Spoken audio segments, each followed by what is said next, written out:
سابق وزیر اعظم جناب علی صاحب، میرے بھائی دوست جناب شاہ قادر صاحب، جناب مولانا سعید یوسف صاحب، جناب شامی صاحب، جناب فیصل محمود صاحب اور دیگر قائدین اور میری بہنوں، میں سب سے پہلے تو فرینڈز آف کشمیر کی چیئرپرسن جناب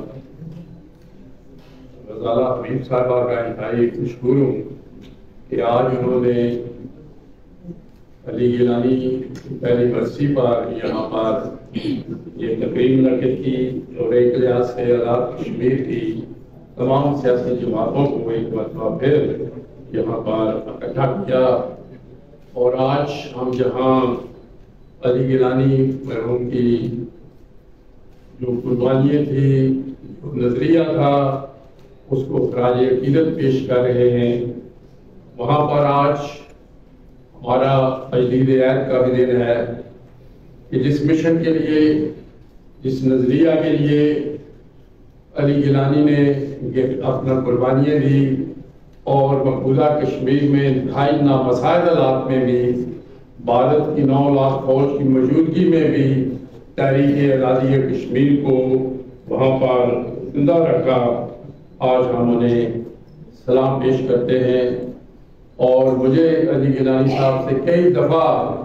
ملاقات کا موقع ملا، کانفرنسز میں بھی اور دیگر کچھ میٹنگز میں بھی، لیکن مجھے یاد ہے کہ مجھے موقع یہ بھی ملا کہ میں سری نگر گیا اور میں علی گیلانی صاحب سے ملنے جب گیا تو وہ ہاؤس اریسٹ تھے، لیکن میں خصوصی طور پر وہاں گیا، چاروں طرف بھارتی فوج تھی، لیکن میں کسی وجہ سے وہاں پہنچ گیا اور وہاں پر میری تفصیلاً ان سے گفتگو ہوئی۔ اور میں نے اس لیے کہا کہ باہر بھارتی فوج تھی کہ ان کا جو حوصلہ تھا وہ میں سمجھتا ہوں کہ بہت بڑا تھا، اور وہ اس لیے بھی بڑا تھا کہ وہ ایک لحاظ سے مجھے حوصلہ دے رہے تھے اور کہہ رہے تھے کہ یہاں پر ہم جانوں کی قربانیاں دے رہے ہیں، خون کی قربانیاں دے رہے ہیں، اور ہم اسی طرح اس مشن کو جاری رکھیں گے، آپ کیوں گھبرائے ہوئے ہیں؟ میں نے سوچا شاید وہ سمجھتے باہر اور تھی تو میں گھبرا گئی ہوں۔ میں نے کہا کہ میں تو نہیں گھبرایا، ان کا کہنے کا مقصد یہ تھا یعنی ہم ایز پاکستانی کیوں گھبرائے ہوئے ہیں، قربانیاں تو ہم دے رہے ہیں اور آزادی تک کہ ہماری جد و جہد جاری رکھے گی۔ تو میں نے کہا کہ نہ پاکستان گھبرایا ہوا ہے، نہ پاکستان کے لوگ گھبرائے ہوئے ہیں، ہم سب آپ کے ساتھ ہیں اور ہم بھی انتہائی مشکل حالات میں بھی ہم آپ کے ساتھ رہے ہیں، اور مقبوضہ کشمیر کی آزادی تک انشاءاللہ تعالی ہم آپ کے ساتھ رہیں گے۔ علی گیلانی صاحب نے جہاں بہت قربانیاں بھی دی اور بڑی مستقل مزاجی کے ساتھ وہ آگے بڑھتے رہے، ان کو کئی دفعہ بھارت نے وزیر اعلیٰ بننے کی آفر دی، ان کو اور بے شمار انہوں نے آفر دی، لیکن انہوں نے کبھی بھی بھارت سے بات چیت کرنے کو پسند نہیں کیا، اور وہ یہی کہتے رہے کہ ہماری جو جد و جہد ہے وہ سارے کشمیر کی آزادی ہے۔ اور پھر وہ انہوں نے وہاں مقبوضہ کشمیر کے تمام قائدین کو اکٹھا رکھنے کے لیے بھی انہوں نے بہت اہم کردار ادا کیا۔ انہوں نے میر فیض عمر فاروق صاحب کی صدارت کو سب کو اکٹھا کرنے کے لیے انہوں نے بڑا اہم رول ادا کیا، اور ہم یہ سمجھتے ہیں کہ وہ جس حالت میں انہیں وہ نظر بندی میں ملا تھا وہیں پر ان کی وہ شہادت بھی ہوئی، اور ظاہر ہے ان کا وہ طویل عرصہ سے بھارت کی ضرورت نہیں پڑتی تھی کہ ان کو نظر بندی سے وہ باہر کرے۔ اس لیے ہم یہ عہد کی تجدید کرتے ہیں آج کہ انشاءاللہ ہم ان کے جو مشن ہے اس کو اپنے طور پر ہم انٹرنیشنل فورم پر بھی جاری رکھیں گے، اور جہاں جہاں ہمیں ضرورت پڑی اور ان کے جو رویہ تھا، ان کا جو ایک پریسیڈنٹ تھا، ہم آزاد کشمیر میں بھی جتنے آگے شاہ غلام قادر صاحب نے بھی صحیح بات کی کہ ہم یہاں پہ ہمارے کتنے بھی سیاسی اختلافات ہوں، لیکن ہم جب کشمیر کی آزادی کی بات آتی ہے تو ہم سارے ایک فورم پر ہوتے ہیں، جس طرح کہ آج بھی ہم یہاں پر سب جماعتوں کے لوگ اکٹھے بیٹھے ہوئے ہیں۔ اس لیے اور بھارت اب یہ اس کوشش میں ہے کہ وہ مقبوضہ کشمیر کو ہڑپ کر لے. 5 اگست 2019 کو آرٹیکل 370 اور 35A کو ایبروگیٹ کیا گیا اور مقبوضہ کشمیر کی جو ایک خصوصی حیثیت تھی اس کو ختم کیا گیا. اور اس کے بعد ایسے اقدامات اٹھائے گئے تاکہ وہ اس مشن کو اپنے اس ایک مکروہ عزائم کو وہ پورا کر سکیں. انہوں نے وہاں کی جو ڈیموگرافی ہے اس کو تبدیل کرنے کی کوشش کی اور تقریباً 45 لاکھ جیسا صدارتی صاحب کہہ رہے تھے 45 لاکھ جو RSS کے لوگ تھے جو باقی ہندو ہیں ان کو وہاں پر انہوں نے ایک جو ڈیموسائز ہیں وہ دیے. اور پھر وہاں کے جو آئندہ آنے والے مقبوضہ کشمیر کے نام نہاد انتخابات ہوتے ہیں وہاں کی ڈیلیمیٹیشنز کی تاکہ وہاں پر کوئی RSS کا نمائندہ وہاں کا وزیر اعلیٰ بن سکے اور اس کے بعد یہ سارے معاملات جو ہیں وہ ختم ہو سکیں. تو اس صورتحال کے پیش نظر حکومت پاکستان پہ بھی آزاد کشمیر حکومت پہ بھی اور ہم جو لوگ مقبوضہ کشمیر کی آزادی چاہتے ہیں ہمیں اہم رول ادا کرنا ہے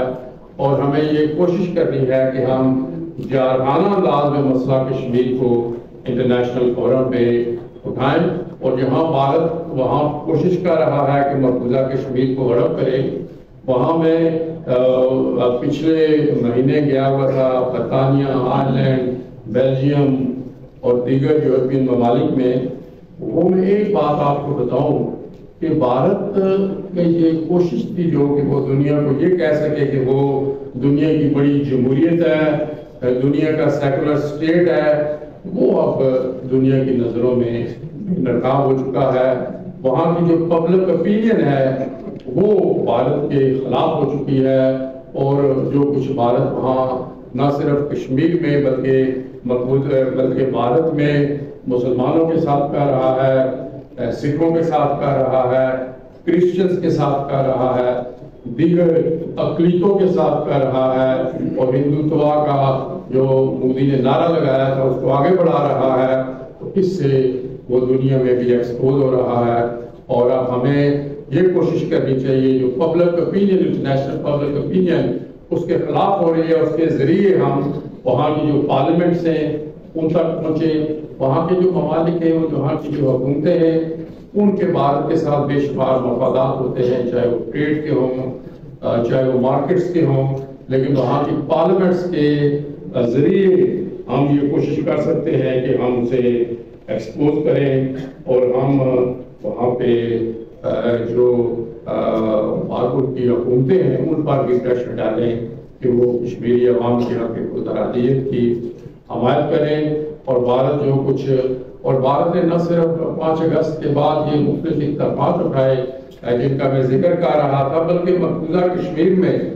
ظلم اور بربریت میں مزید اس نے اضافہ کر دیا اور وہاں پر آپ جانتے ہیں کہ یاسین ملک صاحب کو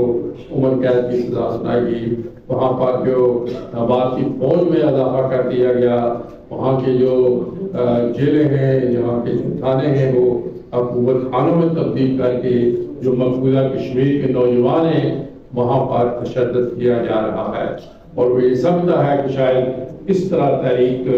وہ ختم ہوگی. تو وہاں پہ تحریک ختم ہونے کی بجائے میں آپ کو یہ بتاؤں کہ وہاں پر جو نظامتی تحریک ہے ریاستی تحریک ہے انڈیجنس تحریک ہے وہ اس وقت دونوں پہ ہے اور بھارت کو انتہائی مشکلات میں ہے اور وہ اپنی جیسے میں نے کہا کہ وہ فوج میں اضافہ کر رہا ہے لیکن مقبوضہ کشمیر کے جو نوجوان ہیں جو حریت پسند ہیں وہ اس وقت پورے شد و مت کے ساتھ اپنی تحریک کو جاری رکھے ہوئے ہیں اور ہم انہیں یقین دلاتے ہیں کہ انشاءاللہ تعالی ہم ان کے ساتھ کھڑے ہوں گے اور ہم آپ کے طور پہ انٹرنیشنل فورم پہ ہر لحاظ سے ہم ہر جگہ ہر فورم پہ آواز اٹھائیں گے چاہے یونائٹڈ نیشن کی جنرل اسمبلی کا اجلاس ہو چاہے برطانوی پارلیمنٹ ہو یورپین پارلیمنٹ ہو وہاں جو انسانی حقوق کی تنظیمیں ہیں ایمنسٹی انٹرنیشنل ہو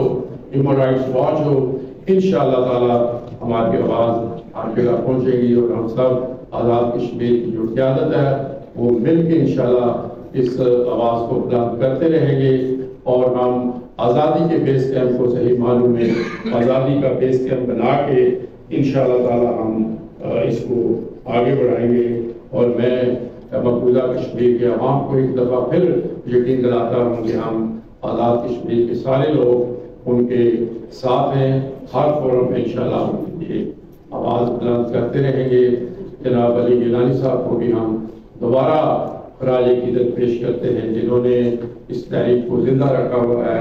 مقبوضہ کشمیر کے جو دیگر قائدین ہیں وہ بھی وہاں پہ قربانی دے رہے ہیں. ہم انہیں بھی سلام پیش کرتے ہیں اور انشاءاللہ تعالیٰ مجھے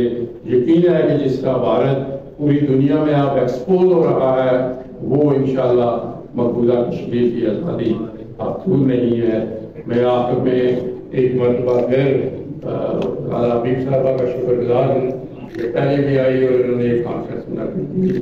اور وہاں پر قیوم نیازی صاحب ہمارے وزیر اعظم تھے اور ہم نے وہاں یہ اعلان کیا تھا کہ ہم آزاد کشمیر کی سیاسی جماعتیں اکٹھے ہوں گے اور ہم اکٹھے ہوئے بھی اور اب بھی ہم کسی حد تک اکٹھے ہیں. ہم نے اسلام آباد میں مارچ کیا, مراد آباد میں مارچ کیا. ہم انشاءاللہ تعالیٰ اسی چیز کو آگے بڑھاتے رہیں گے اور مجھے یقین ہے کہ انشاءاللہ تعالیٰ مقبوضہ کشمیر کی آزادی ہے.